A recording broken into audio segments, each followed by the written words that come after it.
Hello, everyone, and welcome to another episode of Doctor It Up. I'm Dr. Fee. I'm Dr. Bob.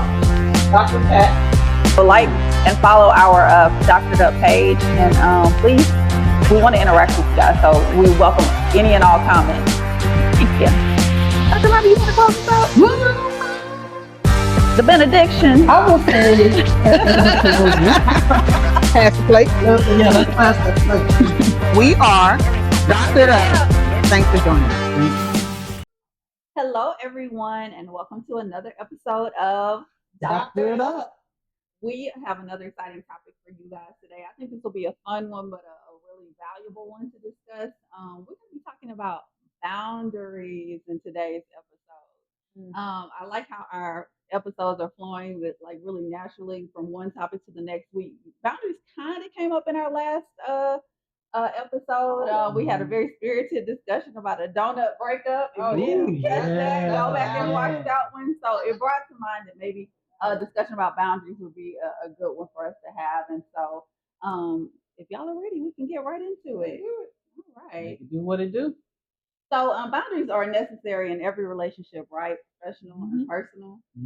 So again, we thought it'd be really great to delve into this a little further. So to start off, can you guys just speak to the importance of boundaries from your own perspective?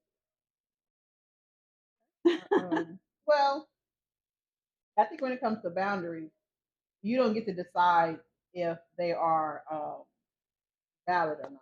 You know what I mean? It's like if I have a boundary, it may be based on something or trauma that I have, or just something that I've experienced so much I just don't want to experience it again because it might trigger something, or just I get to a certain point in my life, there's certain things I'm not going to deal with. And again, it goes back to when we talked about different friendships and acquaintances and things like that. We have different criteria.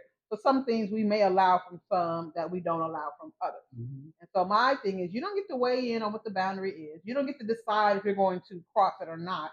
You should never cross them. And if you can't deal with it, then just move on. Because some people you just may think, oh, that's just ridiculous. That doesn't make any sense. Okay, that's fine. You don't want to do it, then go ahead and move on. And that's what I feel about Thank you, Dr. Cat. I agree with that. I believe. Sounds like it's sort of like rewind a little bit. that. Yeah. Well, we're not gonna. Yeah, go ahead. Somebody. I'm Dr. Felicia, not Dr. doing anything. Phoebe. I'm Dr. Bob. Good to see you. Dr. Cat. Thank you for getting us together, Dr. Cat. And then come back. Go ahead. So boundaries. I agree. Every relationship, every one of them has a boundary of some type. And if an individual express a boundary that they have, then it's up to the others to respect it.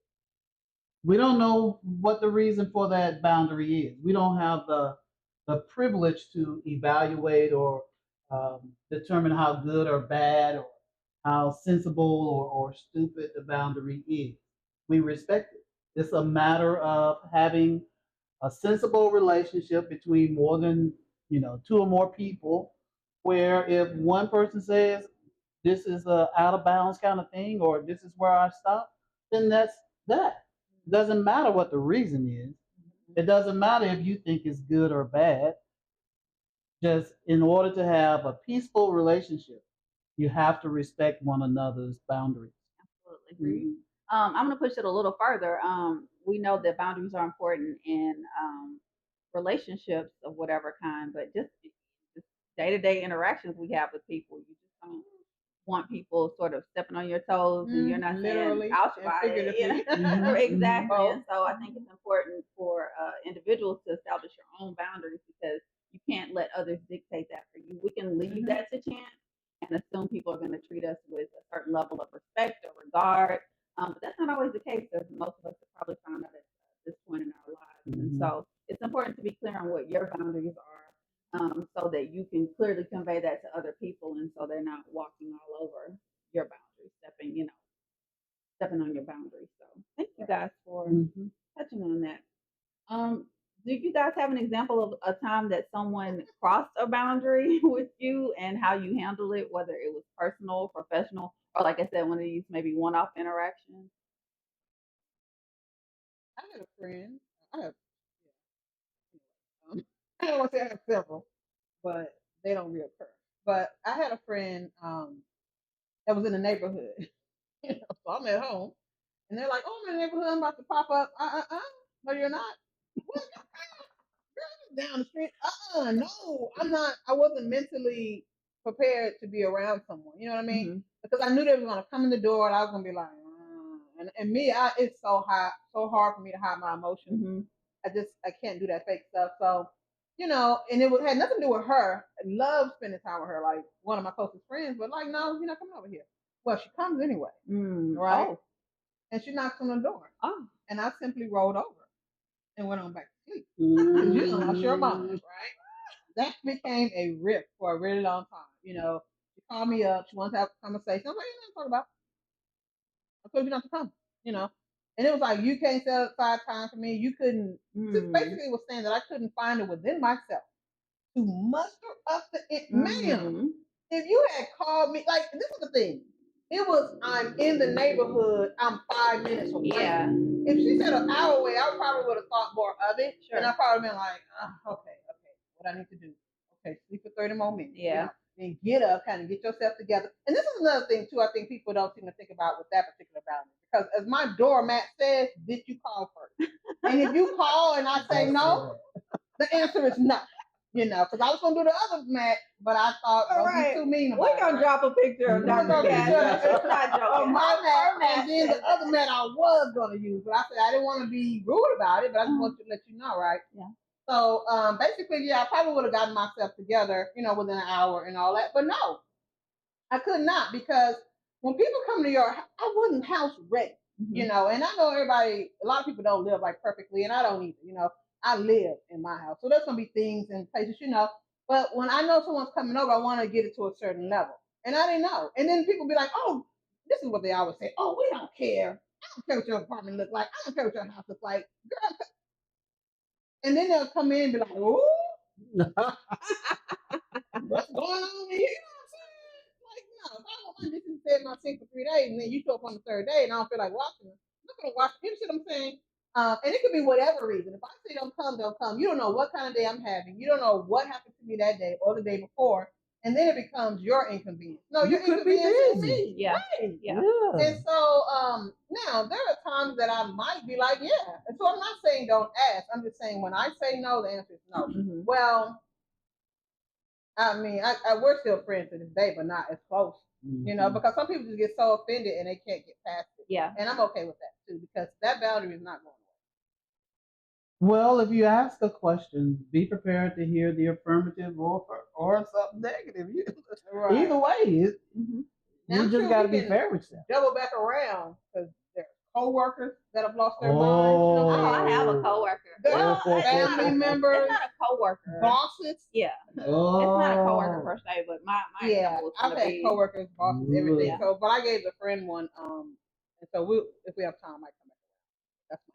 Well, I'll tell you, the people who know me, they know my boundaries. Mm-hmm. I live by my principles. Mm-hmm. They're not going to be a secret to you.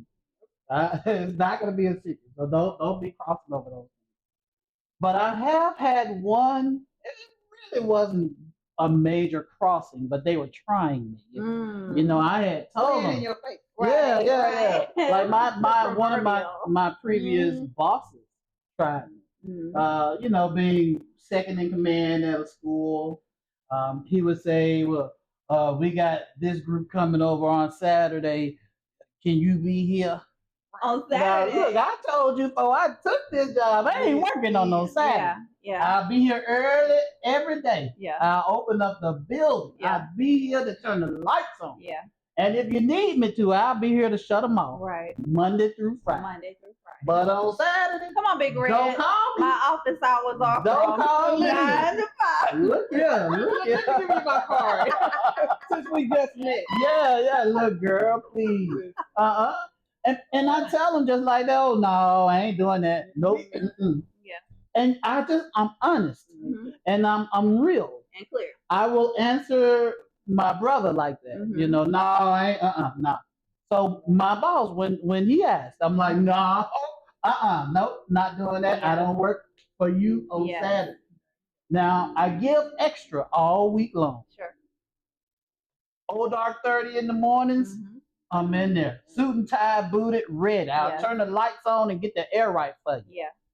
And then in the afternoon, I'll make sure all the kids are gone. Even the teachers, they'll be gone. Yeah. I can lock the door and set the alarm for you.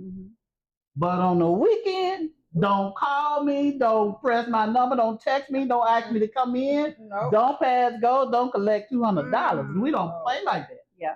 No, yeah. So yeah, I mean, yeah. But the people in my circle, which is very small, by the way, they know me. They know I don't play. I don't play like that. Now I got boundaries, and they learn them as they spend time around me. Sure. By the time they have graduated to friendship, they know who I am. Yeah. They know who I am. I'm gonna be the same yesterday, today, and tomorrow. I know that's right. Knock 'em out. Yeah, well, interestingly enough, mine is work related as well. I remember I feel like I've had to do this on more than one work situation. Yes. And it's just important, like you said, I'm gonna do my job. I'm gonna do it very well. But I do think that sometimes employers will just test the waters, see how much they can get away with. See how much they can just get like away with. See how much they can put on you before you say ouch. And mine was just that I couldn't be doing these late night Zooms, and because I was working online at the time and or remotely, and so everybody's in different places around the country, and so to accommodate our adjunct instructors, they were starting to have meetings later in the evening. And that just wasn't going to work for me. I had, family, and I was in school at the time. And I had to finally say, I'm not going to be able to participate. Now, they would record the meetings and things like that and make the meetings. It was interesting. The adjuncts, they were doing it late for the adjuncts, but the adjuncts weren't necessarily required to attend. But it was, you're trying to accommodate them. But absolutely not. And so it was an interesting, sort of conversation because then it's like, well, who do you think you are? Like telling me that you're not going to attend a meeting, and it's not overtly stated that way, but you get that, feedback, energy wise, and so. But I had to stand on it because if I'm going to have to cook dinner for my daughter and study and write and research and all those things, so I had to, just put my foot down in that way, and so it comes to that sometimes. But it's better to be clear than to kind of him and ha, or okay, I'll do it this time, and then when you're not clear, then you can run into issues later. So we were talking about this yesterday. If they're gonna be mad at some point, you might as well be mad at the outset. People that don't like you. That's another thing too. I was telling my line people this the other day. I was like, if people don't like you, they're not going to like you. Yeah. So why are you trying to please them? If you want to set a boundary, then you set it. And it's like, we did our first episode, and we end up not airing it. But we need to go back to that where we answered these questions about ourselves, because I mentioned that. Remember, I was like, you can just go to work and do nothing, do your job and go home, but people don't let you do that. And so they have this set thing where we leave at a certain time of the day, but people want to sit around, hang around, and talk. And then they get mad when you pack up and you leave. We leave at 4. Everybody can leave at 4, but they leave at 5. And you pack up at 4, and they're like, well, where are you going? I'm going home. We can leave. Oh, we're going to stay a little late. Well, then you stay. But I'm leaving. And anybody that knows me and has worked with me know that if we left at 3:30, my purse is on my shoulder. And we could be in the middle of a conversation, and I will walk away. Yeah. And go to my car. You already know I'm done. All right, y'all. I'll be in the middle of a staff meeting, because, in education, there's always a staff meeting usually on Tuesdays after school, and they can keep you till like 4:30, even though we get out at 3 or 3:30. 4:30, come on, I don't care who's talking. I don't care if the principal is presenting. I don't care if the district is there. I put my purse on my shoulder and I walk out at 4:30. I'm not staying. Now, if I'm conducting a meeting or something or presenting, that's different. I'm not going to be, which is funny because I wanted to do this many times, be in mid-presentation and walk out. I would love to do that, but I've never done that. But if someone's presenting and all that, I just, let me scooch on by. And I walk on out. And then the next day it's like, my boss would be like, well, you left the staff meeting earlier. No, I didn't leave early. I left Mhm. at 4:30. You know, I've Mhm. had, I'm sure you know, anyway, I've had this boss that I would come in like around 8:30, something like that. But I would come in, there's a meeting on my schedule at 8:15. Well, who's going to that? And that Mhm. meeting would just show up. So by the time I got to work, I missed it. Mm-hmm. So they came to me and was like, "Hey, you missed the meeting this one, did I? Well, what time was it? Mhm. 8:15. Well, I don't get here to 8:30. Oh, okay. Well then, and they actually respected my boundary. This is the thing. If you tell me the day before and you ask me to accommodate it, and not to say that I will, but I might, because I don't, I'm not just like what they may say totally unreasonable. No, but you got to give me a heads up. I'm not going to wake up in the morning and check my calendar. Absolutely not. First of all, it's on do not disturb until 7 o'clock. When 7 o'clock hit, then it's no longer on do not disturb. And if I were to get a notification, look, all of a sudden start rushing to get to work by 8:15. No, you tell me the day before, and I'll let you know if I can accommodate. So moving forward, 8:30 or later. Yeah. And just know that if you have it at 8:30, I'm gonna be walking in, clicking on the Zoom, taking my purse off because it's 8:30. Yeah. Now this used to be my thought process. Being early is being on time. Being on time is being late. Mm-hmm. That's good for a presentation. Sure. Okay, that's good for a birthday dinner or something like that.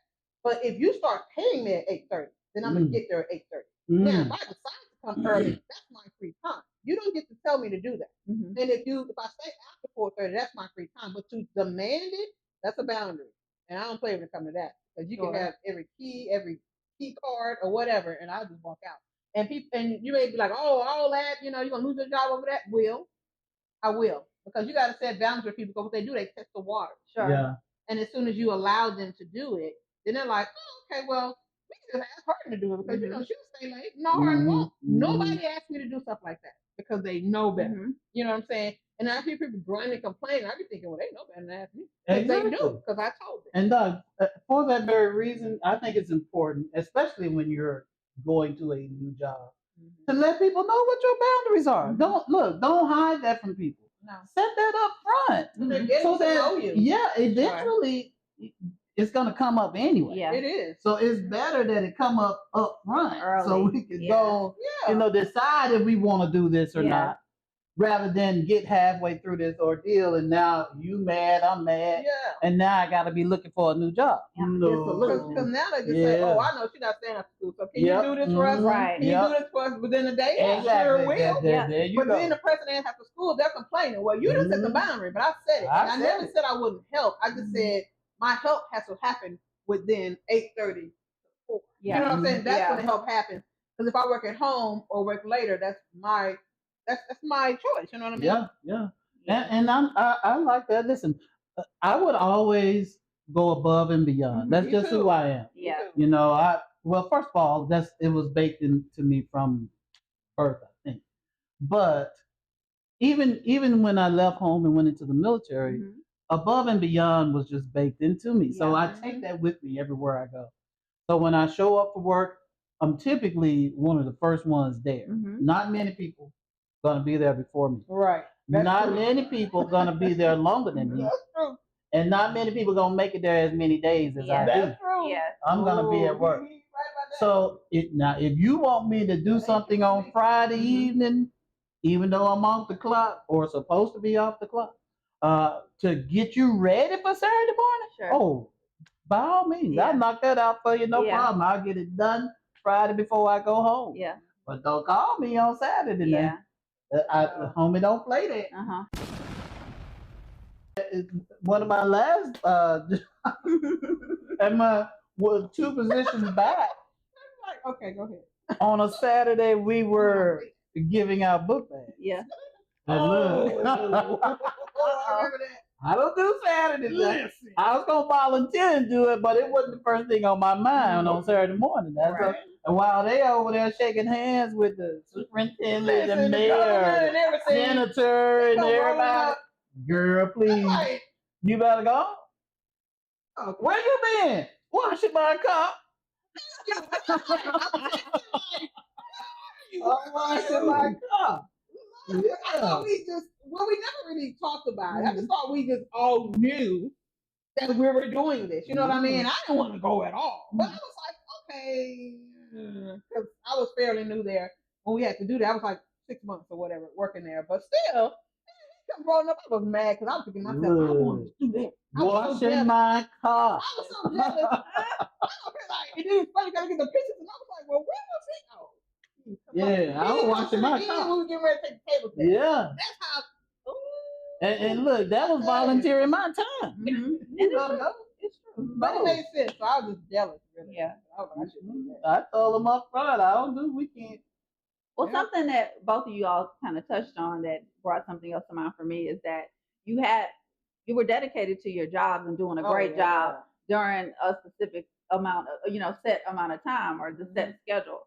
And when you are a great employee or a great worker or a leader or whatever have you, as we've always heard, sometimes the reward for doing a great job is more work. And so they will test that boundary with the better or best of the crop because like, well, let me see what else I can get her to do. Let me see what else I can get her to do. I've been a victim of that. Yeah, absolutely. When I first started, I did everything. I mean, we used to leave work at 8:00, 9:00 at night.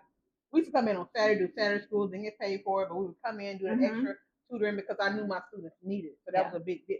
But then let me tell you what did it for me. I remember the teacher next door to me passed away. And then, mind you, up to this point, I never missed a day. I used to be sick so much. This is the beginning when I first started teaching. It's like my third year, but for 3 years, for 3 years I had the flu. That's what it felt like, and because I couldn't get my immune system together with the students. But the teacher next door to me passed away, and I remember they mourned him for for 3 days. It's like that was the buzz. We talked about it. They had his funeral on that Friday. We went to the funeral. A lot of the teachers that really didn't know him kind of stayed back. But the thing is, the very next day, somebody replaced him. Yeah. This is for the funeral or anything. Yeah. Replaced him. And then on that Monday, it's like it never happened. And from that moment on, I took every PTO that I had. If I wanted to take a day, just mental health, I took a mental health day. Yeah. And at that point, I started setting boundaries because I was like, when I saw, and it's not like, some people did was like, whatever, move on. And I know it's education. You got to put a body in front of students for accountability and, safety and all that. But when I saw it for myself, that they really, and you just don't have time to care in a sense. You know what I mean? We got tests to prepare for. We got kids to think about. We got to put somebody here. And you know what I'm saying? I'm thinking about the schedule for the day. And I thought, even if it's not on purpose, this is what they do. Right. From that moment on, So when I realized this is a job, not my life. Yeah. That's when the boundaries kicked in. And I don't care who has something to say about it. Now I will share. I had a personal situation, but it was while I was at work. My daughter called me, and well, wasn't my daughter? It was actually the EMT. My daughter had called 911. I had left one morning, come to work. My daughter was at home. She was in high school, and she was curling her hair, and she grabbed the curling iron wrong. Had second and third degree burns on her hand. So when the EMT called me and told me they were taking her to the hospital, they were telling me what hospital they were taking her to. I said, okay, I'll meet you there. I pushed the button, the intercom, and called the administrator.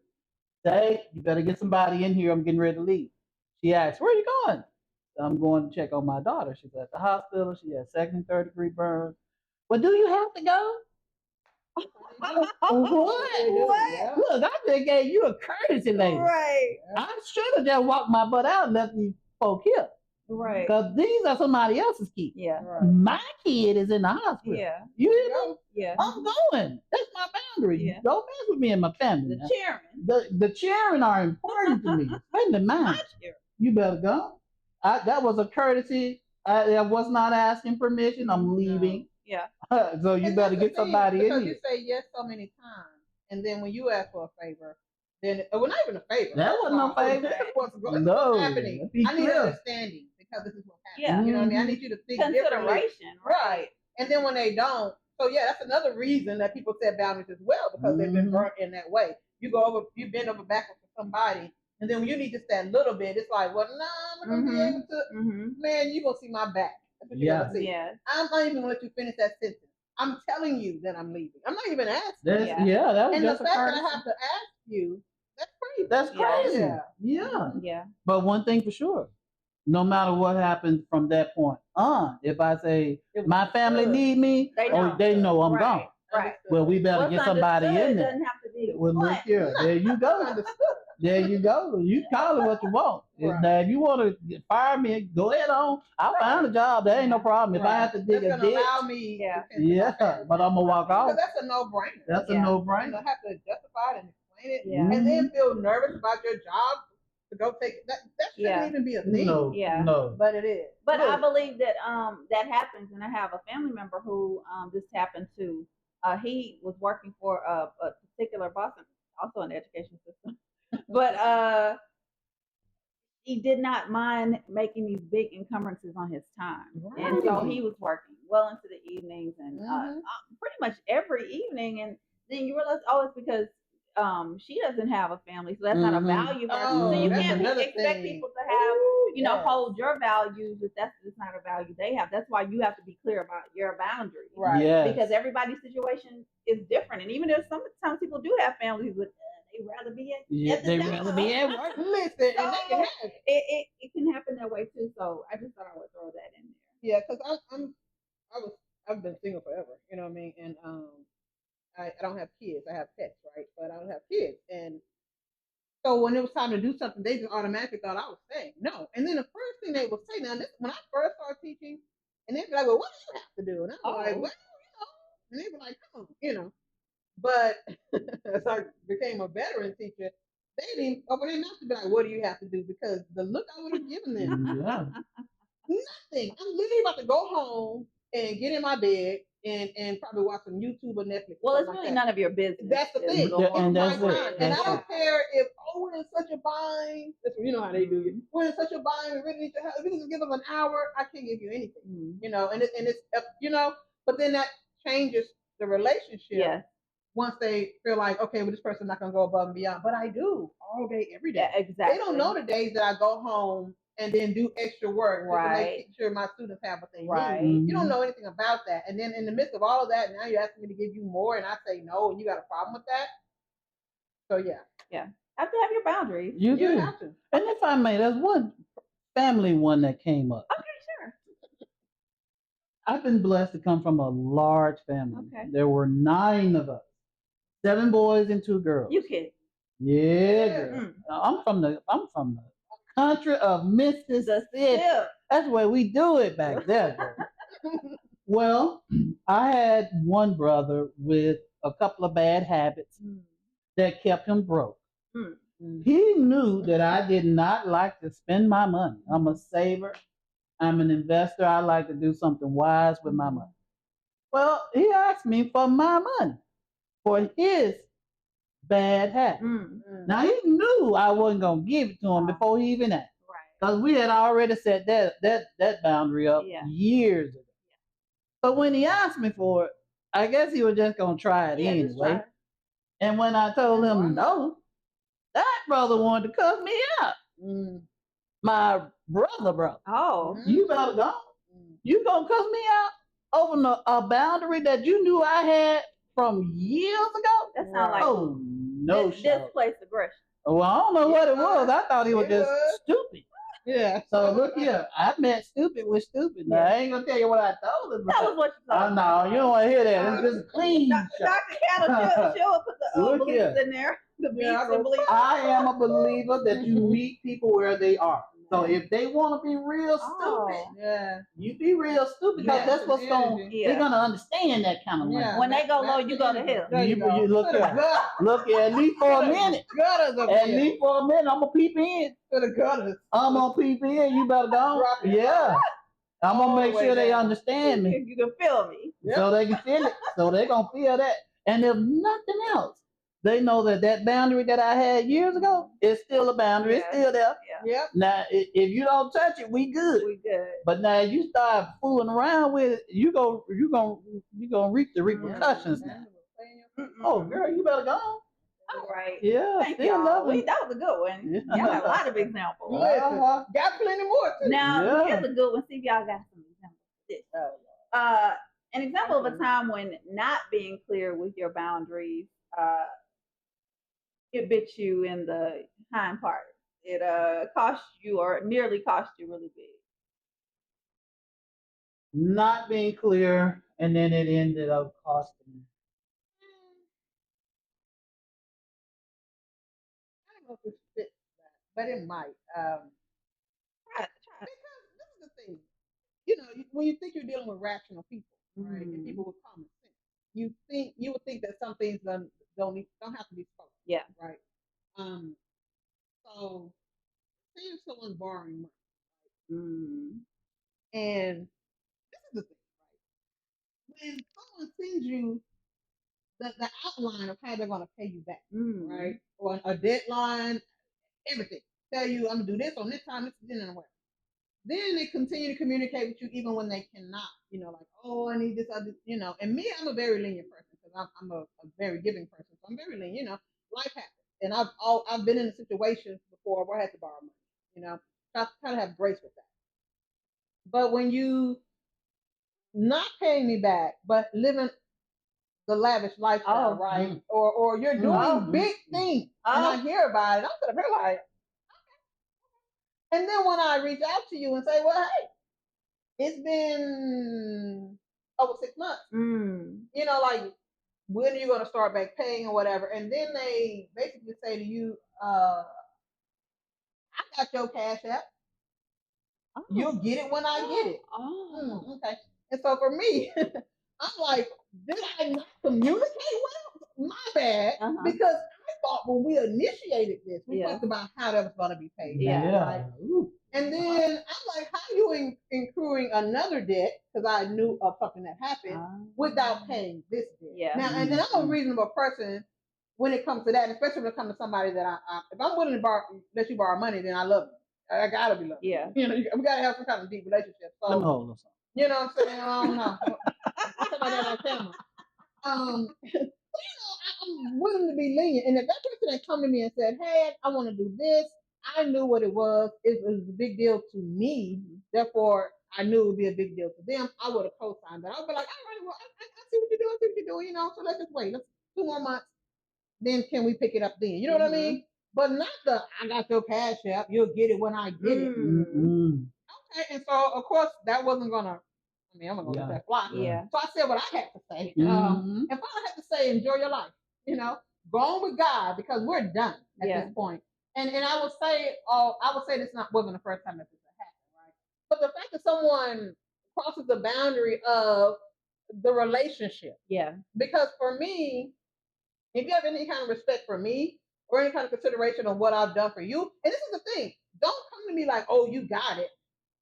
All right, keyword. I don't. Yeah. You don't have it. And if I want to give it to you, that's fine. Yeah. But if we literally set the whole thing on, so if I wanted to sue, I could. Just be clear. But I'm not.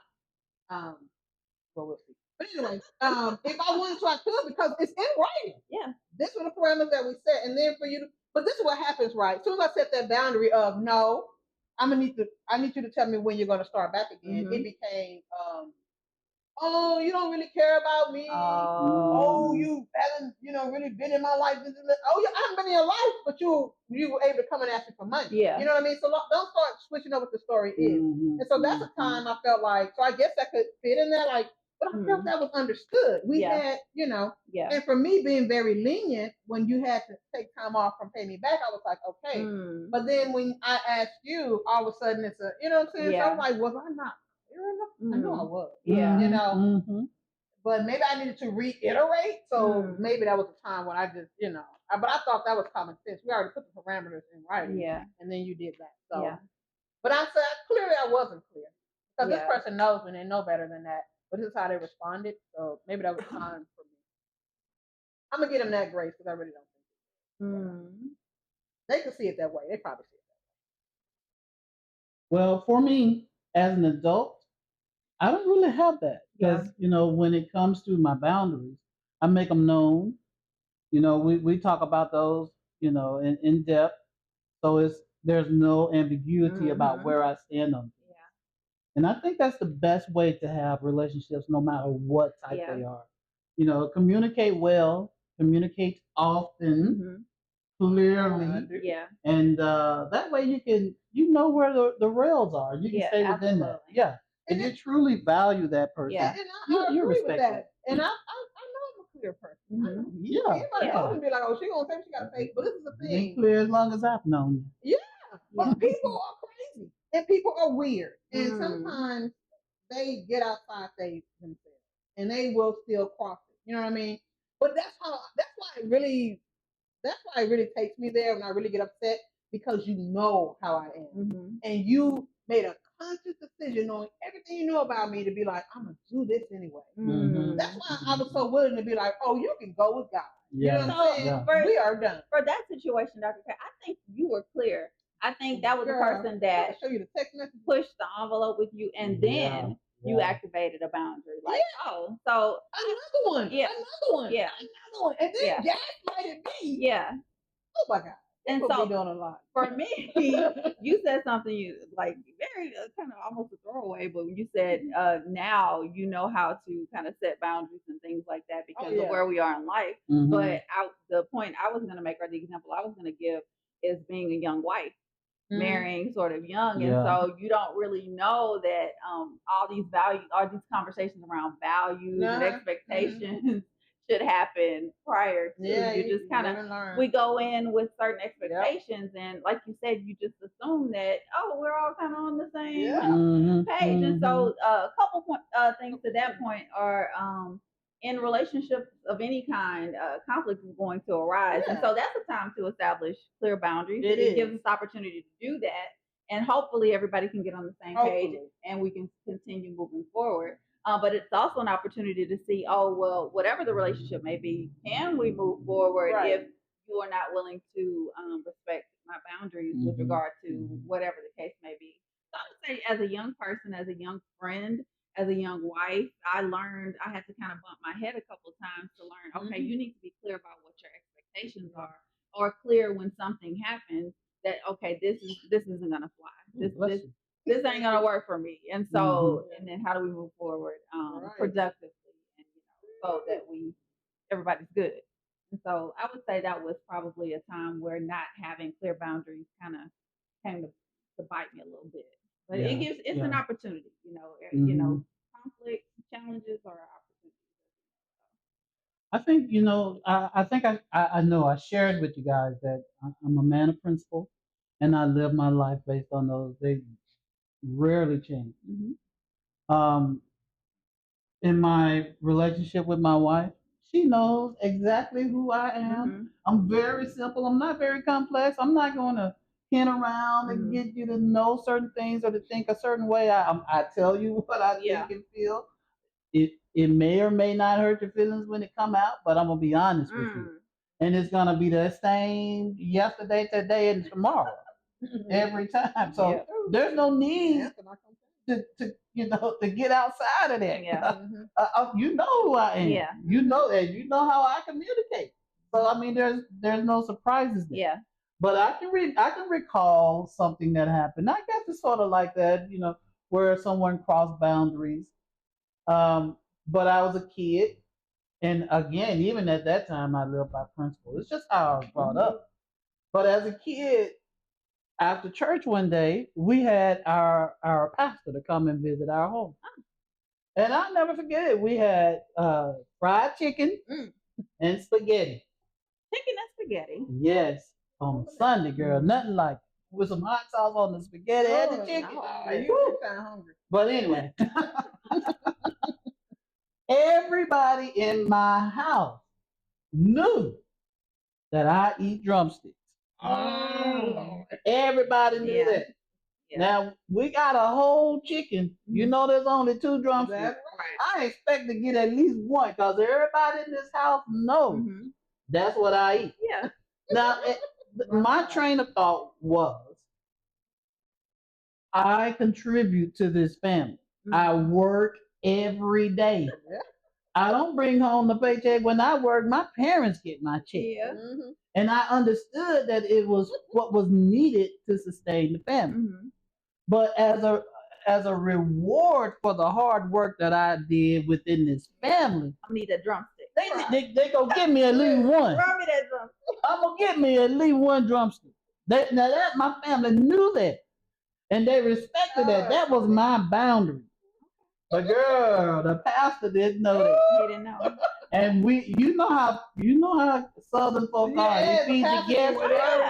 Yeah. The pastor went through there and got a plate full. Now, I ain't mad. Right. Look, we'll feed you. Yeah. We all eat. We got a big family, and we don't know strangers. Now we gonna feed you. But when it came to be my turn to get my plate, and there were no drumsticks, They left your old thigh. oh girl, they gave me a back. Oh, not a bag. A back. You better go. You better go. Oh, and not even my breast. It was a back. A straight up back. A straight up back. I cut the monkey. Did you cut the monkey? What in the world? I blew up. Did you? In front of the pastor? Somebody, Not Dr. look, they stepped over my boundaries. I know. I don't ask for much. Everything goes out the door. I work hard all week long. And every penny of my check went to the family. To that chicken. Yes, part of that went to that chicken. To have the drumstick. Yes, I don't think that's asking for much. I don't think so either. You got two. Surely I can get one. Sure. Thank you. Girl, there were And he none. wasn't debriefed when he first was passing out plates. Girl, please, he don't contribute to this family. Whoever fixing the plate, why you give away my drumstick? No, girl, I hit the wall. I hit the wall. Oh, Lord have mercy. Now the pastor came. He did come back after that Sunday. Yeah. He came back and ate with us again. Yeah. But if we had chicken, he knew He better. didn't eat that leg. He didn't eat both of them. Oh. You clarified that. He did not eat both of them. Yes, I Wow. hit the wall. Now I'm sure, looking back on it, I'm sure my parents, they probably they weren't embarrassed, but I'm sure they were probably frustrated. Yeah. Angered, really, probably. Yeah. Because I guess they would see it as embarrassment. But for me, oh no, I need to communicate this again. Apparently. It was the principle. It was the principality. There you go, girl. There you go. It was the principality. Yeah, you better come on now. It was. I gotta be frustrated with a back when I've been working in this family all these And years. the back has the least amount of The least amount of meat. You're digging up in that back. The back is the biggest piece with the least amount of meat. None but bones. Right. You better go. Like, don't meat on this back. Girl, the best you can do, if you got a back, the best you can do is that little butt end where it's just fat and skin. Girl, please, no. Hey, Yeah, they did you dirty. they did.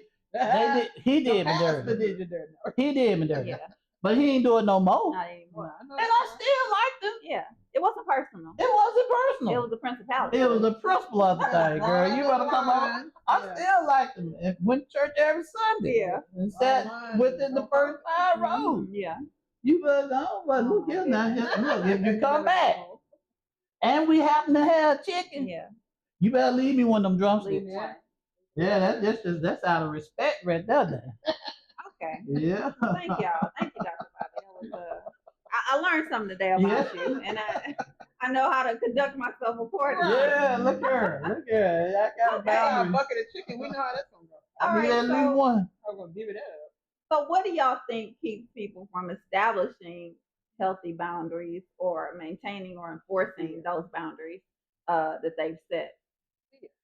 Yeah. Fear that Talk they're about gonna lose that person's friendship, or fear that they may lose something in the situation. Could be a job, money, opportunity. Like that's the only person.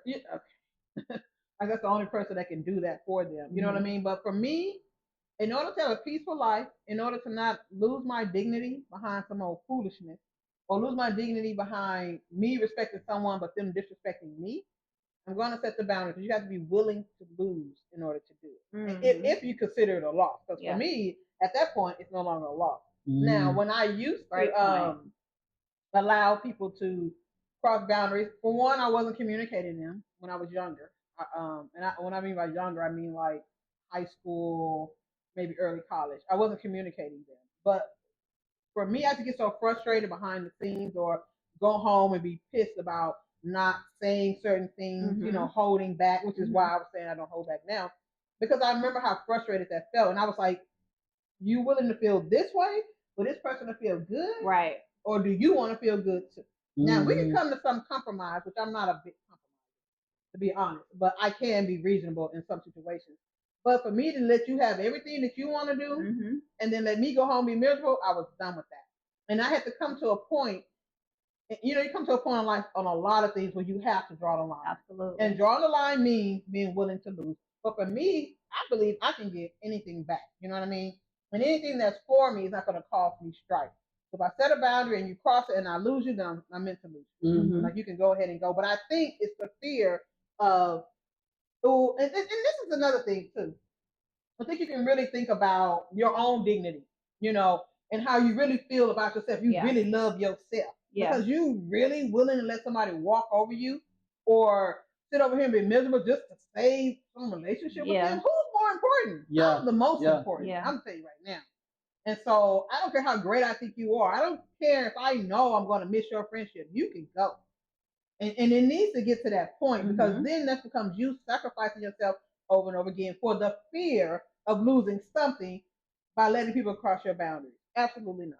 And I understand when you're younger, some people are just not as brave. You haven't lived enough life, Mhm. and all you have experience with loss. And Yeah. you're just tired of that. Yeah. It's like, well, I can go ahead and just let this one go because, I don't want to ruffle any feathers. We're gonna have fun tomorrow. We're gonna do this. We're gonna do that. We got all these plans, and then but you're gonna get to a point. Yes. People have done it enough, and you're upset enough, and you're just gonna be like, I don't care what it is, they can have it. I am done. But why get to that point? Right. You know what I mean? Go ahead and Mhm. exercise in your life the reality that you're gonna have to lose some things, and go ahead and start losing them. Do it younger. Yeah. Because you Yeah. can then start you can become more of yourself or be Absolutely. more bolder as you move forward. But it's never Some too people late. wait till later. No, it's never It's too late. never You too can do late. it It's now. never You too can do it late. at 78. You know But what I mean?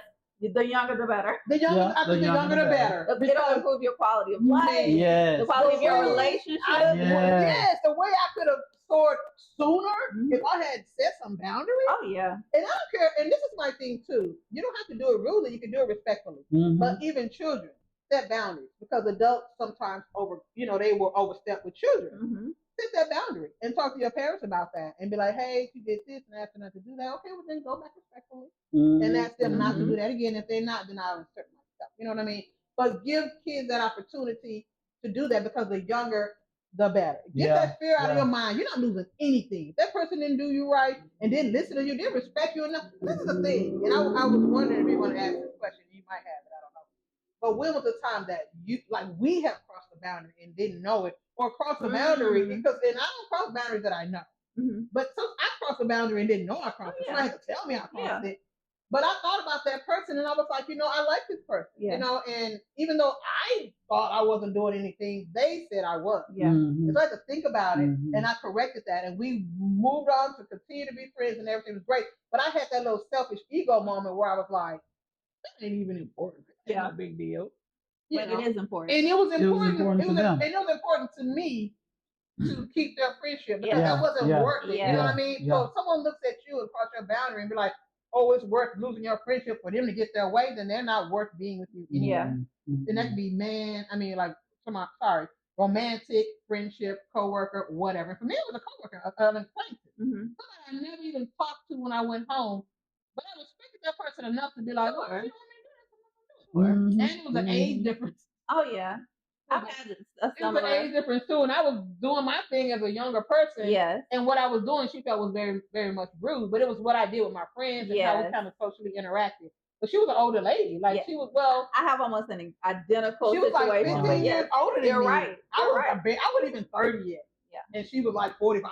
And so I was, saying the slang words and stuff. I wasn't cursing because I wasn't cursing. Yeah. But I was saying the little slang words that we said, and so she was like, well, she didn't want. She didn't even come to me. Yeah. I was a teacher at the time. She went to the AP. Yeah. And told the AP, because I know I was a strong-headed person back then. She probably thought if I tell her, she's gonna go off on me, and it wouldn't have gone off. But I probably still wouldn't understood. But I would eventually got to where I needed to be. Yeah. But she didn't even feel comfortable telling me about the boundary. You know what I mean? Yeah. She went and got the AP. Told the AP. The AP came and was like, hey, at the time, Miss Harden, Miss Harden, so and so was like, well, you say this word to her, she doesn't like that word. I was like, really? Like, because it wasn't that big of a deal. And then I went to her and was like, hey, I didn't know, but I'm not going to say it again. It's not, it's not a big of a deal. Me and my friends, we say this to each other, but, she was like, oh, no, I didn't want to say it. I was like, no, you could have. And that's how we squashed it. But it could have went another way. Yeah. You know what I mean? Yeah. And so that's the thing. But she never told me the boundary. And I actually crossed it and didn't know I crossed it. And so then, so I would suggest that too. Now, for me, I'm like I said, I'm a confronter. I'm a confronting person. But if you're not that person, that don't mean don't set the boundary. Sure. You may want to get a mediator in. Yeah. Some people are crazy and weird. You know what I mean? So you may want to include your boss or include another friend if y'all have a friend group and just say, hey, I don't like what so do this, but I don't really want to say it to them. Well, let's all get together and talk about it. You know what I mean? Yeah. And you build on your support, but there's never a situation where you want to be like, I'm not going to set the boundary. You set it. However you need to set it until you get the courage to do it on your own. And I think that's a great point, Dr. Kat, that sometimes we cross boundaries unwittingly. And the point is that however she needed to convey that she did. She did. And the other point is you were innocently saying something. Listen, you were just you liked this lady. I did. And so there was you never would have known. So she was, because she was uncomfortable or couldn't, find her voice in saying that, she went however long that interaction was between y'all up till then. Uncomfortable, like over the whole school year. It probably was messing up her day. Like she was probably going home and thinking about it. Just like now, when the younger, people, they call it, like women, they call it, that's my beat. I don't care. Yeah. That's my beat. Not your beat. Yeah, no, I don't like that. If a young lady, we were to interact with each other, and she's 15 years younger than I am now, and be like, oh, that's my beat. Right. It'll be a problem. We used to call each other helpers, if y'all want to know. Yeah. We used to be like, helper. And then my friends call us, helper. We'd be laughing because of the helper, right? Yeah. Like, helper, get out of here. Something like that. And so that's what I was calling this lady. Lord have mercy. We were co-workers with teachers, right? Yeah. And it didn't dawn on me because she would laugh. She never ever had this look on her face because I pick up on energy. I read the room. Yeah. I'm very sensitive to that. She never did that. And so I guess when she went home, she was like, well, I'm kind of, because she was so much older than her. And I never took that into account either. Yeah. And, I guess 15 years, not really could be my mother, but my auntie. But I didn't even think of it like that. I was just like, everybody was a helper. Right? My dogs, everybody. Well, you just saw her as your peer. Y'all were your co-worker. Cool. And it really don't matter. She didn't act like my mother. Like she was not a mentor to me, but it still offended her because she was so much older than me. It's just like for her it was a level of respect. Yeah. I didn't even look at her in that way because she was anyway. But all I have to say, when she said I just never did it again. And then we went on to be friends, she came to my house, all kind of stuff we went on. Yeah. But who knew? You know what I mean? The point is, it's just so important. If she had said the first time you said that to her, I'm like, oh, my bad. I don't really care for that. Yeah, you would have stopped. It would have deaded the whole situation, and really she wouldn't have had all this angst about it for months. Yeah. So let that be a lesson for all of us. When the lady called me, when the AP called me, it was out the blue. It threw me so much that I was like, whoa, and I felt so bad because I'm like, and I know I had been saying. Well, let that be a lesson for us to speak up for yourself. Yeah. Set that boundary. Never be afraid, as Dr. Kat was saying, to set that boundary because people really may like you, love you, and they just don't know that they're doing something. And even if they do know, it's important for you to set the boundary. I laugh and joke with people, and if somebody says something, I'm like, I don't like that. And they'll look at me and be like, inappropriate. Yeah. We've heard that a time or two. Inappropriate. I said it with her all the time. I told my boss to say that thing, inappropriate. And I say it all the time because Dr. Nancy, if you watching this, we get that from you, be like, inappropriate. That's gonna bring whatever's going on to a screeching halt. It does. Inappropriate. Inappropriate. I love it. But for me, I'd be like, I don't like that. Yeah. And then they'd be like, oh, okay. I'm like, and then we'll move on. You know what I mean? But you stop it in some way. You don't have to be mean about it. You can even laugh and joke about it, whatever. But you say it, and they keep going. But I'm for real, y'all. Yeah. Like that. And it's like, oh, okay. Homie, don't play that. Yeah. Come on, let me go. Yeah, exactly right. Homie, don't play it. But that's true. Homie, don't play it. Yeah, exactly. Like, don't do that. Like, we can do a lot of things, but not that. And I didn't judge her for it. Like, girl, no, she is. Yeah. But sometimes there's a fear in how you think people will view you if you let them know what your boundaries are. Yeah. Right. I don't care what they do. I'm good. I don't consider this is my boundary. You can think I look foolish or what. But this is my boundary. Mother-in-law would say, better you be upset than me. Listen, And that's was- so all day. it's so true. All day. Like she was going home upset all Yeah, that she was. time. She really was. Really bothered. And Because I when I talked to her about it, she looked down Yeah. and it like it really offended and her. I Like, imagine girl, that she really I did know. like you. She just didn't She know how did. to say it. That's what it was. It wasn't because she said it too. And the AP was like, she's not trying to get you in trouble. Right. Yeah. She don't want me to write you up or anything like that. Nothing like that. She just couldn't say it. Yeah. And then I felt Yeah. bad that I wasn't this approachable person. Now then I thought, oh But well. I don't think that was all you I know, though. because then I thought, oh well, Yeah. because me. Yeah, I don't think it was all like you. everything It about was me. them, and they just It was, didn't but want the I confrontation. understood that. Yeah. You know what I mean? Well, I mean, I had one that was in my mind. It was just something simple, but it was in a work environment. That teacher had a kid. She was trying to teach him something in math. Mhm. The kid wasn't getting it, so she sent the kid to me, and I taught the kid a different way, and he Mhm. got it. Yeah. Well, when she asked me, she said, "Well, how'd you get him to get it? How'd you get him to understand it?" I said, "I just taught it a different way." I said, "It's more than one way to skin a cat." That offended her. Really? It offended her. The cat To part. me, that was just a saying A throwaway that thing there's to say. more than one way to do something. From country people. Yeah, from like, country people. Look, I'm from Mississippi. Right. I don't know what y'all do. Yeah. I'm from Mississippi. I'm just telling you. Not that I don't like cats, but we grew up with cats I've too. never seen a cat skin. Hey, I grew up don't hearing want that to. exact Oh thing. man, you would have thought I said something about her mama. Oh, You Lord. look here, that she was so offended, boy, turned red. Did she in the take you to HR? face. No, she told me on the spot.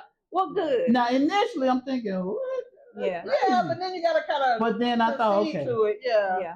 I respect Mhm. it, Right. and I respect her calling me out. on it. Absolutely. Yeah. So I said, okay, Absolutely. okay. I won't say that around Yeah. you. Right. Yeah, I won't say that around you Yeah. because I know how it bothers you. So Yeah. now I gotta think of another way of saying it is more than one way to Change skin a the cat. tire. That's a teacher Change the So tire. I just kept it simple. Look here, I just had a better way of doing it than you did. That's Right. all. Oh, that's right. That's big. All right. Well, thank y'all for that. Well, moving on. So, how would you define a healthy boundary versus just going overboard? Like, what's healthy? What goes beyond? Okay, this is a healthy boundary. In whatever context y'all want to share.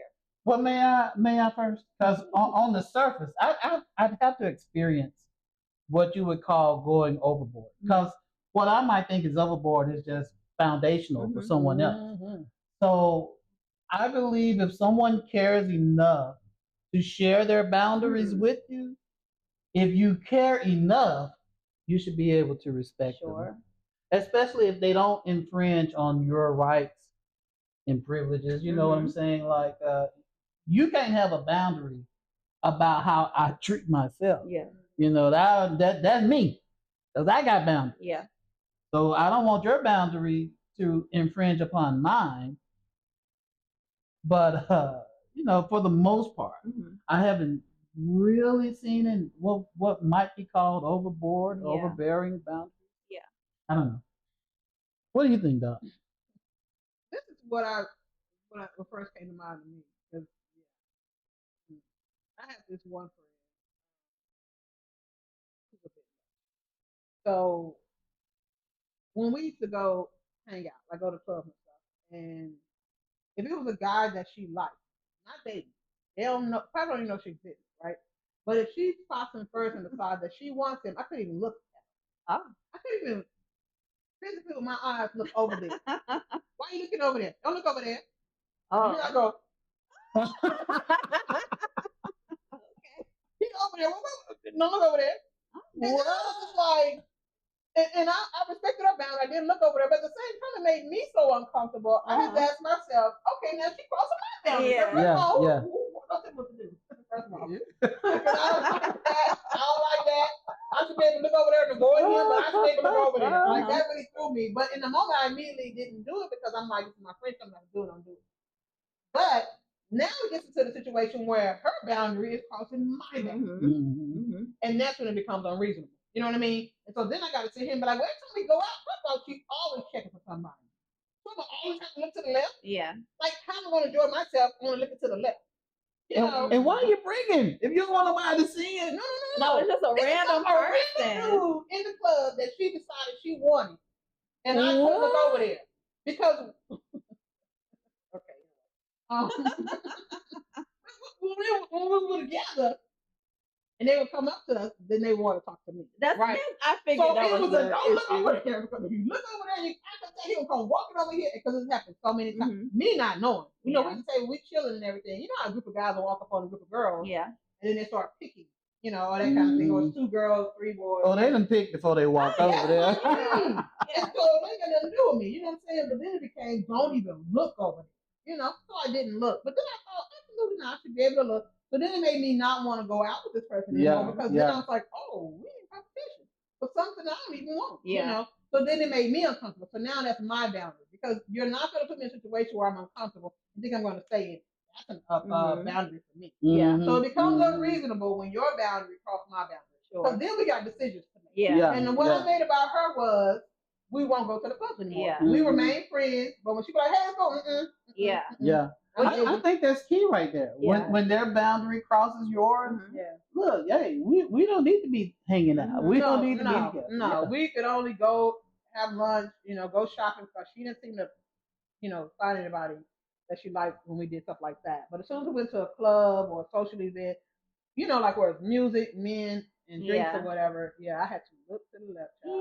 Yeah. I think for me, you touched on your example touched on what my thoughts were about that. Whatever unhealthy boundary that's popping up in your situation, it could just be the root cause of that is fear or some kind of trauma or some kind of PTSD or something that's being offended in that moment that has nothing to do with you're just feeling out of control. And so you're trying to control the situation. Right. So if the root cause of that is fear, then that's something that needs to be explored. Because her worry was that, okay, she's going to get beat out for the guy that she's interested in.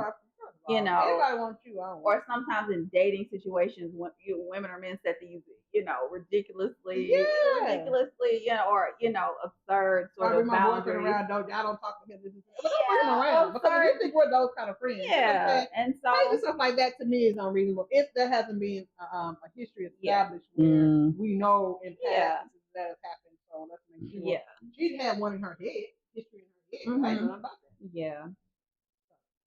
Great. All right, let's see. So we can wrap up the conversation. Do you have any last words of advice for folks who are needing help with setting boundaries, just understanding what's important about boundaries? Any last parting words about boundaries? They're important, you know. And if you haven't set them before and you're having some kind of fear or hesitation about setting them, you need to set them, you know. And again, if you can't set them yourself, if you can't even set them verbally, put it in an email, put it in a text, put it in a voicemail. You know, if you don't even want to do that, but you still want to set it, then have someone else come in and help you do it until you can do it on your own. Either way, you need to do it because it's so miserable. Because at this point, you know, like in life, especially if you're an adult, and if you're a teenager becoming an adult, you're learning yourself. You know what I mean? And whatever you feel like you don't like is okay. There's nothing wrong with that. You don't let people judge you on that. You don't like something that's for a reason. Yeah. So make sure you tell people, oh, this doesn't fly when it comes to me. The quicker you do that, the more brave you will be moving forward. Absolutely. Or when you don't, you become a doormat. You know what I mean? And then you all of a sudden, everybody's, walking all over you, and then you make it everybody else's problem. No, that is your problem because you never set the boundary. Take that back on yourself. You know what I mean? Yeah. And if it is an issue, like I said, find a way to do it that feels comfortable to you until you're brave enough to literally just do it. But the more you do it, the easier it becomes. You know, I had moments where, I'd be like, it's getting to the end of the situation, and I'm sitting here like, should I say something? And then the bitch, I'd be like, hold on, let me say this. When I had situations, they'd be like, girl, whatever, So you have situations where people understood and situations where they didn't. But the more I did it, now it's just effortless, like effortless. But there was a time when I was younger where I was very afraid to do it. The more you practice doing it, the better. And even with a boss, that's where it was the most trickiest for me. It was very tricky for me. But the first time I did it, it didn't go well. But I was happy I did it. And I Yeah. noticed that the next situation, Mhm. they had pause for cause. You Yeah. know what I mean? Like, Yeah. oh, well, Harden gonna say something. Yeah. So let me go ahead and move this way because I already know how that was cool with me. I didn't care how you felt about it. You respected that boundary. Yeah. I mean, you didn't the first time. I had to tell you, and then it was like, well, you're gonna do this anyway. And I thought, oh, okay, I'm gonna go ahead and keep this job. I'm gonna go ahead and do it. But I knew I wasn't doing it after that because now you're aware. And you may not be able to change your plans now, but now you're aware. Yeah. And since from that point on, even if they do it in a polite way or in a rude way or in a negative, I don't care. You better respect that boundary. Yeah. And so that's how I do it. So now I know to go into a situation immediately setting it. Somebody say, don't even finish that sentence. We ain't doing that. Somebody's like, girl, don't do that. I just immediately set the boundary. So regardless, set it. That would be my advice. I would say this: if you have a long-term friend and they've been crossing your boundaries all of this time and you've never said anything, if you finally get the courage to speak up for yourself, which I really hope you do, really think about the reasoning for your boundaries and think about sharing it with your friend. Because all they know is you guys have set an understood boundary to be way over here to the right. Right. And now you're trying to push it over to the left. That takes both of us. Yeah. I think it's fair to tell them, that this is why. Now, of course, it's not 100% mandatory, but I think it's fair. Because if that's someone you respect, you're asking them to move. And I think it's fair to let them know why. Yeah. Hey, because if I'm gonna ask you to move, I'm gonna tell you, hey, you in my seat. Yeah. That's my piece of chicken. Right.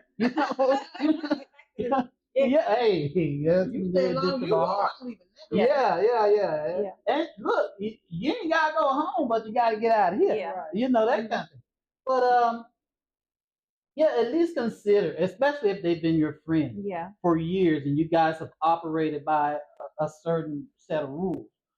Let them know. Tell them why, and then move on. Now, if they can't take it after you told them why, look, hey, it is what it is. Yeah. In this case, if you can't respect my boundary, I told you. Yeah. You've been crossing it for years. Now I'm being fair with you and letting you know where the line really is. Yeah. If you can't be there on that side of the line, then we don't need to be friends anymore. I'm sorry, but thank you. It's not your fault. It ain't you and me. I did not let you cross it in the beginning. Yeah. But I'm not gonna let you cross it anymore. Well, to that point, Dr. Bobby, I'll just add that sometimes we grow as individuals. Yeah. And sometimes what was okay before, it's not okay right now. It's not okay now. And sometimes I think that's where some people have some challenges in relaying those things. So long-standing relationships or in a long work situation where, okay, well, now I've come into a new knowledge or a new knowing, or I've matured in a particular way, whatever the case may be, and now I have a boundary maybe that's new. Yeah. That's okay. That's okay. That's okay. Maybe I used to be okay with working on Saturdays, but now I don't want to do that. And that can change. Right, it can change. Maybe people change. Maybe it's circumstances and things. We cuss like sailors before, but now I don't. Right. That offends my sensibility. I don't want to do that anymore, and I don't want to infringe on your right to be who you are. But right. Yeah. It may be that we can continue in this, journey together. If you being you and me being me is no longer, coinciding. Yeah. So that happens too. Yeah. People do change. Yeah. But the one thing I would just add is just as a parting piece of advice is what you allow is what will continue. Exactly. And that's just the way it is. And that's in whatever context. If something is bothering you, like Dr. Katz's colleague, and I promise I have almost an identical situation. The lady was about just as old, that much older than me, and I just kept using this term that was just going around in pop culture. It wasn't ugly, but it just offended her sensibilities. I kept just using it and using it. One day she finally came to me and said, and I had to, I'm so sorry, Miss So like I didn't think anything of it. I didn't think anything of it. So I understand that, and I loved her to death. And so of course the last thing I would have wanted to do was to offend her. Right. But what you allow, you said this, your colleague almost let that go on an entire school year. Almost a whole What school you year. allow is what will continue. So Mhm. it's better to just, Mhm. fall on your sword, if you will, and just take the hit of being honest about your feelings or what's offending you or what your boundary is, and let the chips fall. Because again, you're going home upset, or you're carrying this thing that's eating away at you. And sometimes people take offensive things or take it so personally because they think you mean harm. Yeah. And you yeah. And you could. don't. And it's how you can. It's the words you can use when you even open up the conversation. You Yes. can be like, I really respect our friendship. Yes. I love you to death. Yes. We've been this and that. And so I was very apprehensive about saying this to you.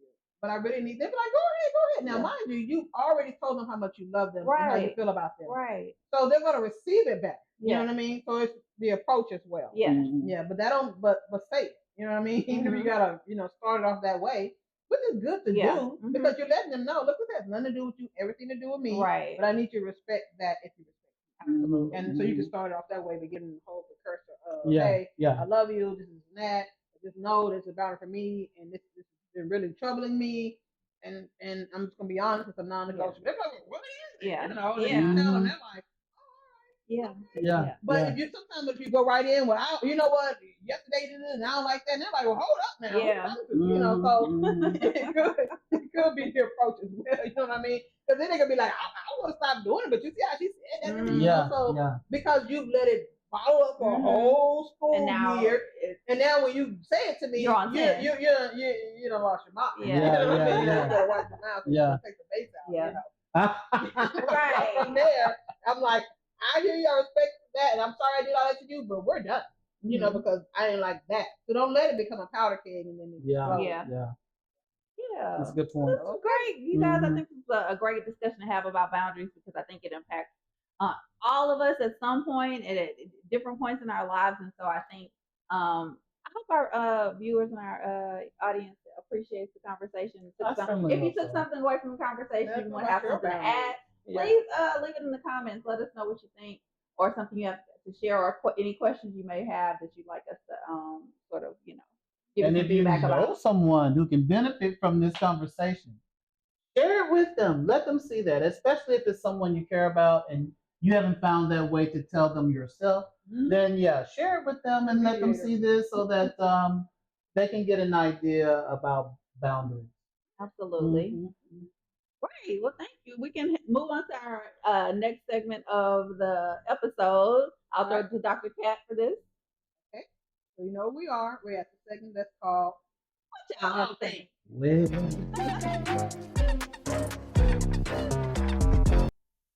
Let me get into it. Now, I have 3 scenarios, and we're just going to go through them really quick and just kind of give our response to it. And if you would like, please give your response in the comments as well. All right, this one is called Am I Expecting Too Much? Now, I want to give it to you in a nutshell. I'm going to read some of the words, but in a nutshell, basically, this is a person who has a brand new friend, maybe 2 months old, right? And this friend is constantly asking for something every day. Can I do this? Can I do that? Can you do this for me? Can you do that for me? And so this person is at the point where they're like, the boundary is, no, I'm not going to be doing stuff for you every single day. First of all, we're new. We're 2 months. But now you want something from me every single day. And so let me read a portion of this so you can understand what happened when she set the boundary. It says, I did recently set a boundary saying I felt like the friendship was getting too intense too fast. However, the request kept coming. But now at the end, no worries if you can't, just trying to gauge boundaries and where they fall. And that would be tagged at the end of everything. Girl, come on now. So the person kept asking, but we'll just put at the end, I don't want to, cross boundaries in a sense, right? The problem is that the nonstop asking for favors is what is crossing the line for me. I don't like having to tell someone no at least once a day. I feel bad just ghosting her, but I don't know how to say that my boundary is her not asking me for favors all the time. Is there a way to do so without being an a-hole? Well, first of all, a couple things come to mind with this particular scenario. If a new friend, a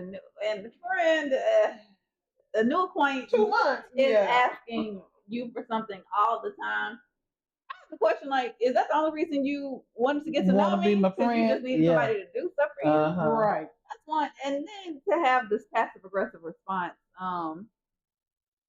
You're not my friend. Right. No. You saw me as like, I don't know, some An sort of opportunity. yeah, you're an opportunist. Yeah. You saw me as a lackey. Go for a ride. Yeah, crazy. Why would you ask somebody to do all these things for you right out the gate? It's odd, and it seems like maybe that's the way that they use people in general in their life. And so, to me, this I would imagine this may be a younger person, but you have older people kind of get to this certain age, and they struggle with this too, with creating these boundaries. You don't have to. What are you getting out of the interaction that you're so unwilling to just let the interaction go? When they text me or call me, I just wouldn't answer. We don't even have to get into. I've already told you, and now you're being passive aggressive. We don't have to do this at all. No, absolutely. And I'm good. And now I'm not having to say no to you all the time, or just deal with the annoyance of it. Right. So, and that's gonna hurt the friendship anyway. Well, there's no friendship. There's no friendship.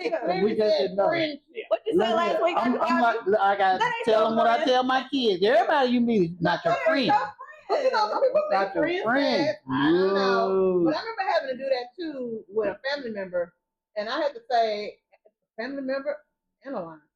It was a lot, which is family to me too. But I had to be like, I'm not your plan A, B, C, and D.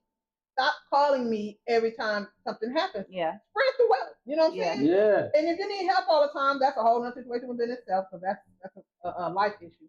But because everybody needs help at some point. But you every day, every month, every week, come on. Yeah. And so, but but because the thing is, when I said yes, like the first 2 times, then it became yeah. So I had to say about your A, B, C, and D. Don't do that. You know what I mean? Don't do that to me. And then after that, and so it's funny because she asked in here, at this point, I just want to ghost her. You can ghost, you call it whatever you want to call. But I'm gonna tell you, I stopped texting back too and was like, I'm done.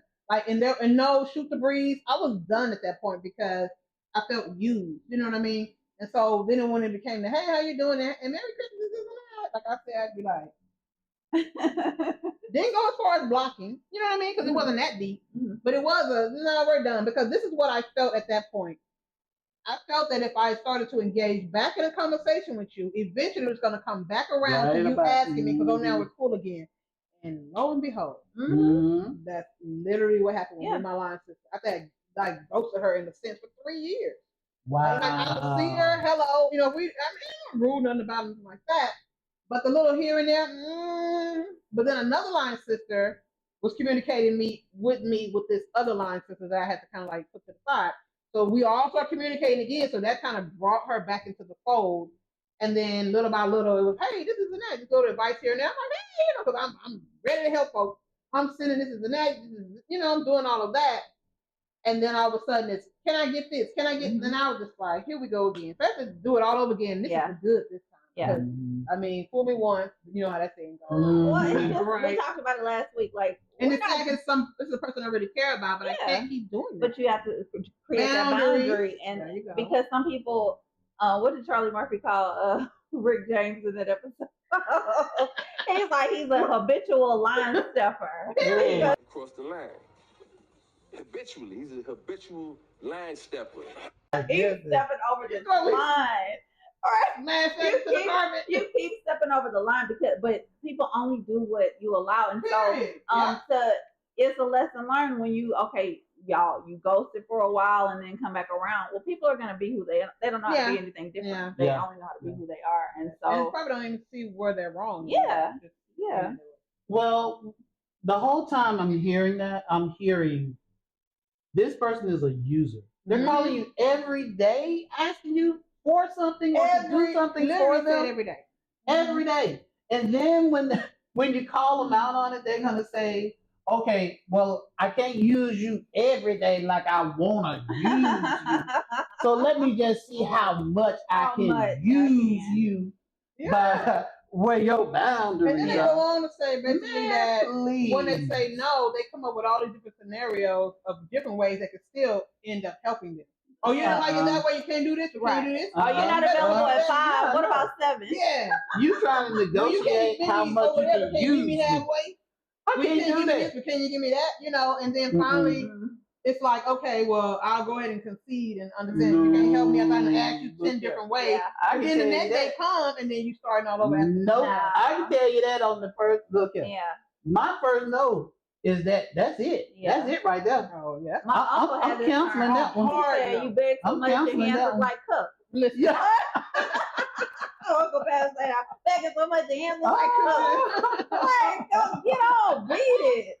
Like, Yeah. that is crazy. And just with no consideration for your situation, your time, and the fact that we've already had this conversation. Mm-hmm. I still need to get what. Let me just Uh-uh. leave this turn while I can, Right. until I can't anymore. I can't do it. No, that would have been a hard stop for me. Oh, That would have been a hard That's stop, quick in a hurry. You know, and this is the thing I find that this is my last comment on this. What I found, and this is what I had to learn about myself when it came to that.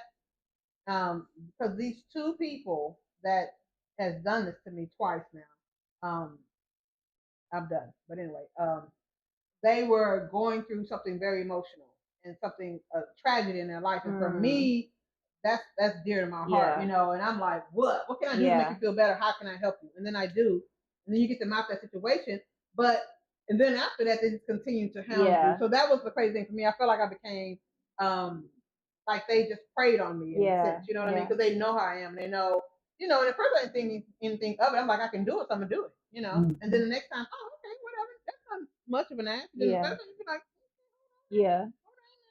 and then after that, you're like, whoa. So you know what I mean? And then you put enough space there, and they come back and they do it again. Now I know for sure. Because the first time you're like, oh, sometimes when you're going through things, it becomes a survival. And then you kind of like push people's feelings aside just to get what you need. And I've been there when I was younger. Like I've done that before. Yeah. And so I try not to do that now as an adult. You know, you don't want to drain anybody and drain a friendship by making sure your needs are met in that moment. But at the same time, so when they double back and did it again, then I knew for sure that I really have no reservation. But this is the second one, right? Irrational aunt won't respect my clear boundaries. So my husband has an aunt who everyone in the family has to walk on eggshells around. One moment she's loving and bubbly, the next she's lashing out and gets really mean. She said some very hurtful things to other family members that, quite honestly, I found unforgivable. But most of them were before my time, you know, before I joined the family.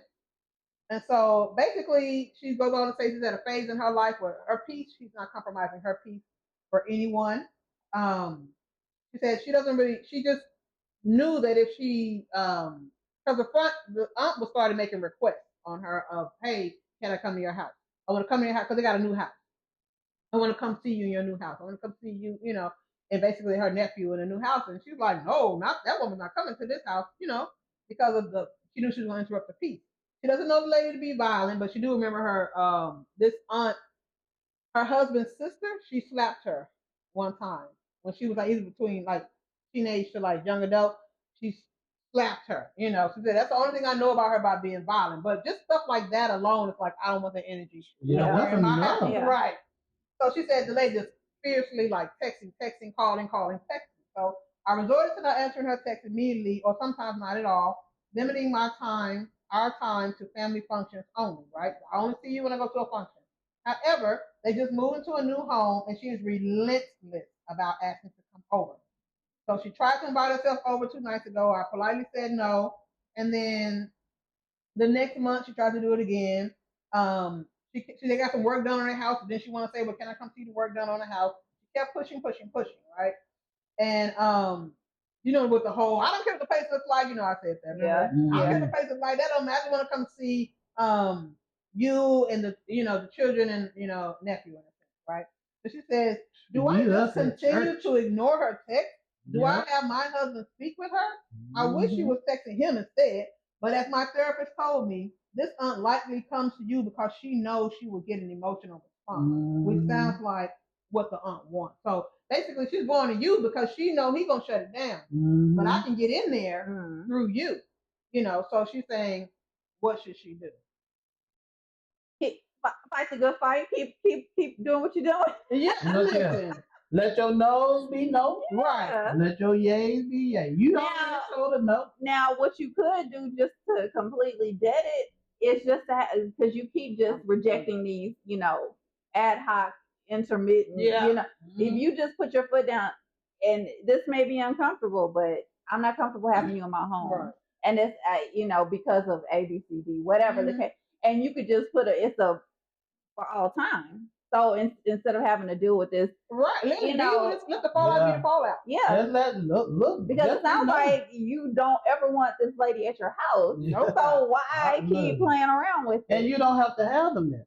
Yeah. Listen, I had a person who would call me, and I knew every time they called, they were asking for money.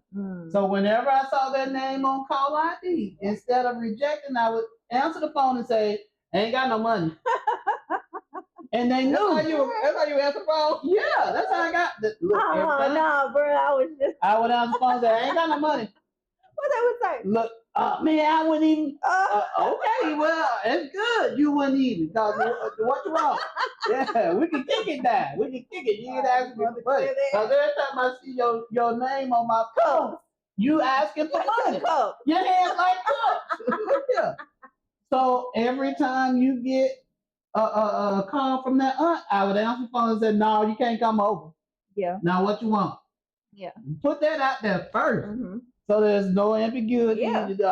Look, don't waste your time or mine. No. Because on some level, I think the aunt knows. It's just she thinks she's gonna bully her way in. Yes, bully it's or almost wear like her she's become down. obsessive or compulsive about it. Like I'm just gonna Mhm. keep trying to find a reason to get over there. I ain't because gonna take now, no from her. Yeah. Exactly. So you could just, if it's clear, and it sounds like it's the husband's family member. Yeah, it sounds it's her like. husband's You aunt. should just tell her.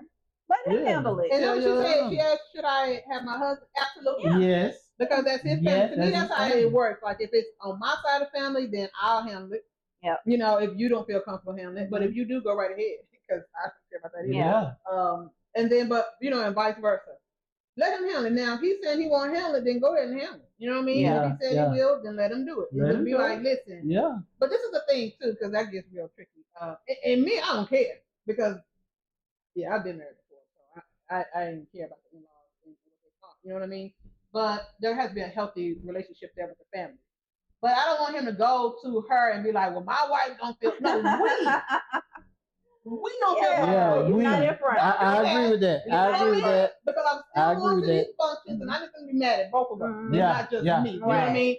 Because this walk around eggshell lady that the family does. So now she may go in and then try and turn them all against us, and because they walk on eggshells with her, then now everybody's uncomfortable because they know she doesn't like us. If they act like they still do, she won't have a problem with them. You know what I'm saying? Mhm. So we're gonna do it as a united front. It's that important stuff. So just keep that in mind. That's important, especially for, well, I don't want to be sexist, but as a husband in the relationship and as a Leo and a person of my character, I'm gonna be the front.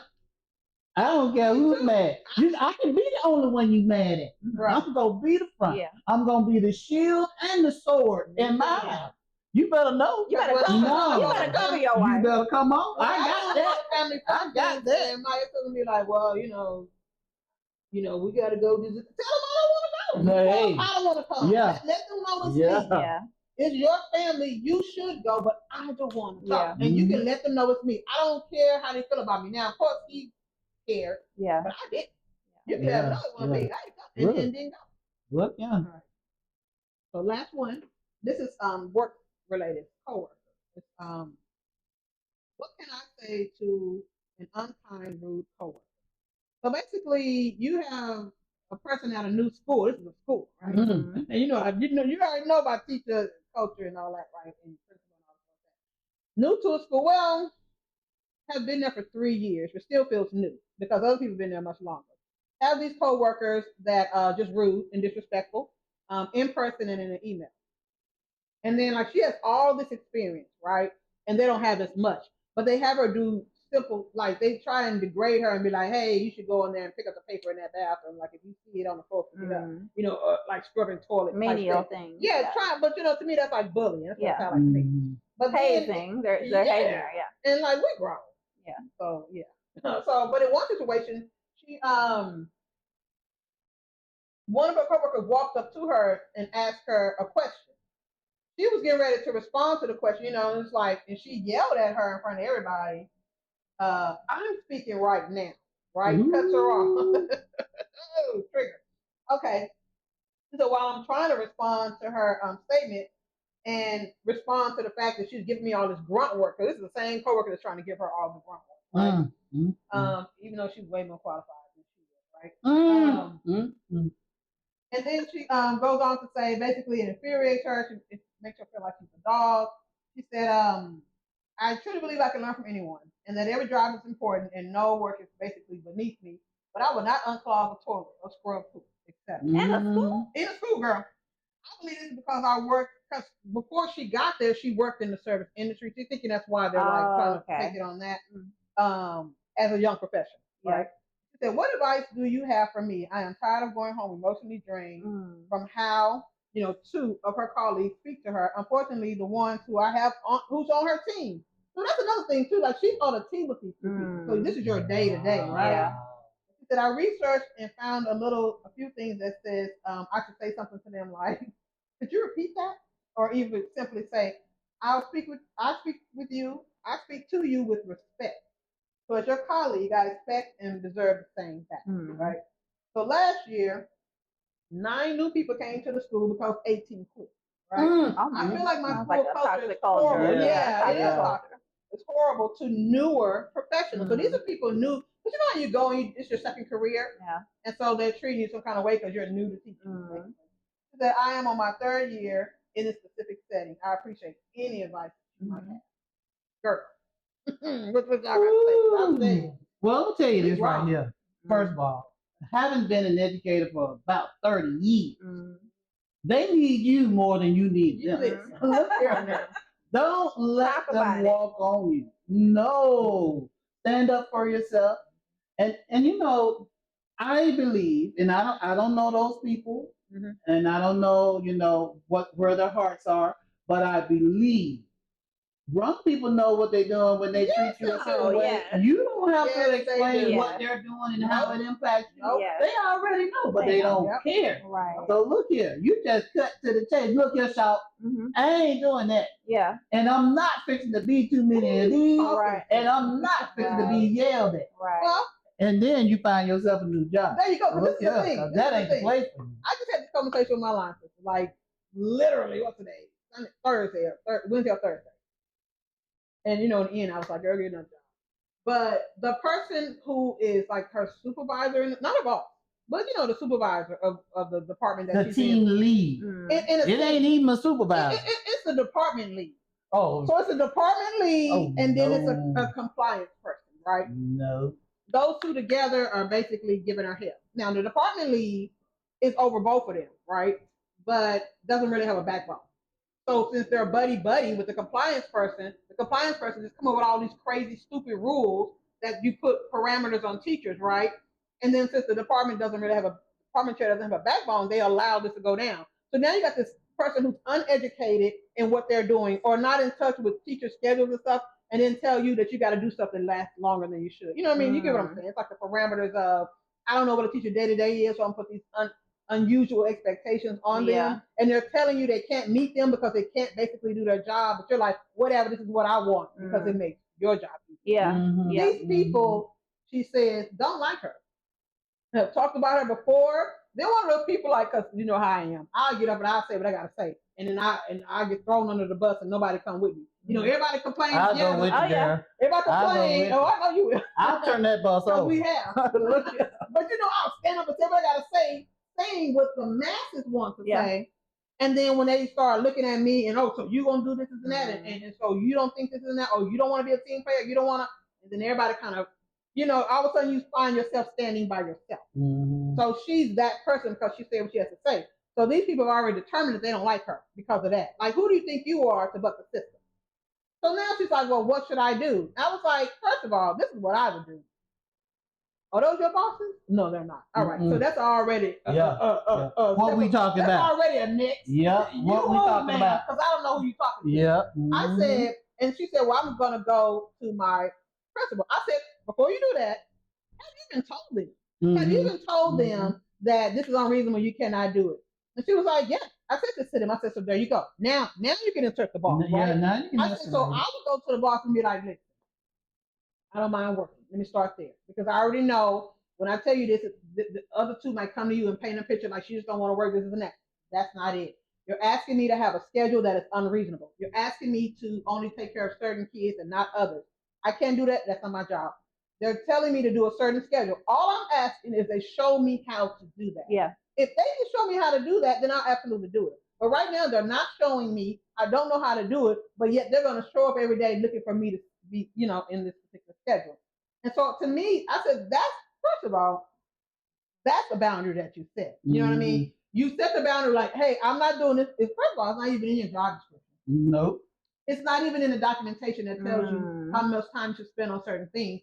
They, because they have power, have just decided you're going to spend more time doing something. You set the boundary of, hey, I'll do whatever you ask me to do within these hours. Yeah. Because if she sets things to the schedule, she'll have to take all her work home. Yeah. That's the boundary. You know what I mean? I'm not taking none of that home. So if you can't you have a conversation with these people who are crossing your boundaries that don't even like you, go above. And if you go above and your boss is part of the same foolishness, then you leave. Yep. That's what you do. That's what you do. All right. So for this person, first of all, who are you talking to? You yelling at me in front of people? Absolutely not. That's an HR issue. Yep. And it does. It creates a toxic environment. So I would first of all let her know in no certain terms. First of all, I'm grown. Don't talk to me. Don't disrespect me. You can use these words that this person told you to use. Fine. I'm not. You don't have to be me. I always tell people this. You don't have to do it the way I do it, but you need to get it done, right? Yeah. Tell her all that, but then you go and you let HR know about this. Oh yeah. And if y'all don't have HR because it is a school, if it's public school, you probably don't have HR in the building. Not in the building. Not in the building. So you would go to their direct supervisor, and for them, it is the principal. So you go to the principal, like, this person talked to me this way. I don't like it, And this is the thing. You're not wondering if they don't like you. You already know they don't. Because y'all had history last year. Yeah. So don't ever sacrifice yourself. So this is a boundary for me. I'd be like, I'm not going to dress her anymore. It is what it is. Go and figure out how you can solve the situation for yourself. Yeah. Because you're going to be miserable and they're still going to hate you. Or you're going to be happy and they're still going to hate you. Right. So be happy. And I said, but do know going forward that if they get a correction behind this, they're going to make your life miserable. Oh, yeah. So what you do, you get your resume together and you keep it moving. And it's funny because we were talking, walking. And she called me, what she say? Have my resume. Sure will. Sure will. We can talk later. I sure will have your resume because I'm happy you came to that decision. Sometimes situations you cannot avoid, and are you going to become the person that gets stepped on? Yeah. Because you're allowing people to cross your boundaries and you're allowing yourself to be uncomfortable while everybody else is comfortable. Especially people that don't like you. Yeah. If you like them and y'all got along, I will find some way to make it work. But you don't make it work with people who don't like you. Because if this is unreasonable, don't speak up about it. It's going to be 50 more before the year is out. You know what I mean? And you're going to be more uncomfortable. So that's how this is how I would handle that. I would first of all put you in your lane, talk to me like you lost your mind. Yeah. Then I would go to the boss and be like, listen, they asked me to do stuff that is very much unreasonable. I'm here to work. I'm here to do my job, but I'm not here to act like we're in high school because we are not. We're adults at this point. And then set whatever boundary you set and move on from there. And if they don't like it, man, you know how many teachers they need? Look, A bunch of schools right now don't even have teachers in place. There you go. Keep it moving. They got substitutes. Somebody wants you somewhere else. You better come on. And it doesn't even matter where you are in your career. No, you got a lot of. You've been there 3 months. Come on. You got districts right now looking for superintendents. It doesn't matter where you are. Where you don't even need that certification. Where I'm telling you, people walk off their first job or first career and walk right into the classroom. And immediately it's like, we'll get you certified. We'll get you this, we'll get you that. And some of them don't even worry about certification. Look, you live it. Come on, work. Because my thought process was always, everybody want me. Yeah. Like I listen. I can walk from here and get something automatic. I knew I could. So then if you know you can, why settle? You're settling because you're settling on yourself. And that's what I said to her too. How much are you worth? Yeah. Do you think you're worth it? Now I understand you're tired, you're broke down, you might not have a lot of money or whatever, so you don't make no abrupt decisions. No. But you can go home, you can send me your stuff, I can hook your resume up. Yeah. And we can go in and we can do that little thing on the online system, get you an application in. I said, because I believe me, you're going to put that out there and people are going to be calling, especially in the area that she's in. Yeah, look, they'll call you. You don't even have to have experience behind you. And even if it wasn't for a full-time job, girl, you could be a substitute every day of the week. Yeah, and like I told her too, Every day of the you got week. teaching experience. You can also be a trainer. You can just leave education altogether. Mhm. They love trainers. You know, Yep. many people contact me all the time. I've been a trainer. I'm like, Mhm, I don't know anything about mhm. insurance. They're like, it don't matter. You taught. Yep. You know how to Yep. take material and do a presentation. Yeah. So just know you have options. You can go somewhere. You got options. And That's all specifically, right. I'm saying that to this person because they are a teacher. So this is like kind of that teacher advice. You know? Yeah. But it's Mhm, advice in general. mhm. Yeah. Set boundaries, and if you know from setting that boundary, everything's gonna become toxic, then leave. And you can't leave in that moment. Make steps to leave. It's gonna be Make toxic steps to this month. leave Gonna be quickly. toxic 3 months Oh, from now. yeah. It's gonna Yeah. be toxic in January. Yep.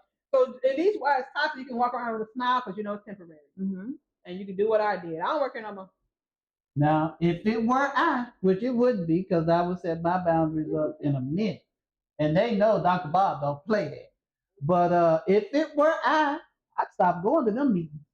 Look, let the principal come and correct me, because Yeah. I ain't going to that foolishness. And for me, who have in DEI, I had a lot of people come to me, and when they were being bullied in meetings and stuff, and I'd be like, you don't have to go anymore. Mhm. They whatever happened in the meeting, they'll put it in the minutes, put it in the notes, and they will send it to you. You're responsible for what's in the minutes and in the notes. And if you have any questions, you can go back and forth on email. You can include me in it. Like, stop doing all of that. You know what I mean? Because that's the thing. They're like, oh, she gotta come. She gotta do that. It's a lot you don't have to do. So also know your rights in that. But also go with that.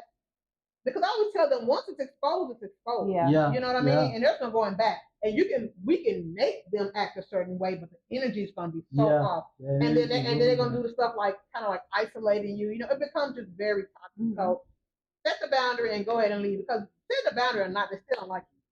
Set the boundary or not, they're still who they are.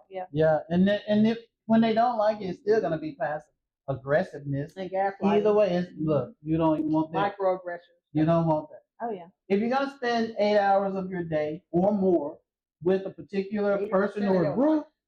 you may as well like them. And if you don't like them, you need to find somewhere else to be. I've Because been that's on not fair to teams you. that I didn't like, and I did my own thing. It didn't bother me though, but I did my own thing, like they didn't exist. I would submit my lesson plans. I would go to the meetings. I would sit, say nothing. Time was up. Got up, walked out, and did my own thing. I only did it for a year. Like I didn't stay forever. You know what I mean?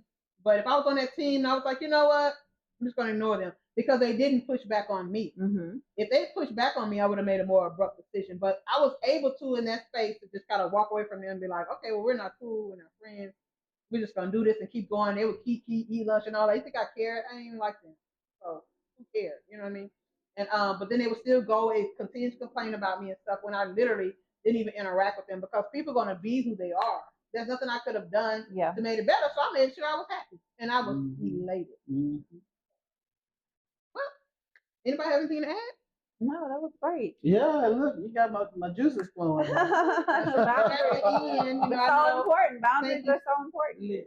Thank you so much, Dr. P, for yeah. she's over this entire episode. And since I'm at the end of this segment, I'll usually close it out.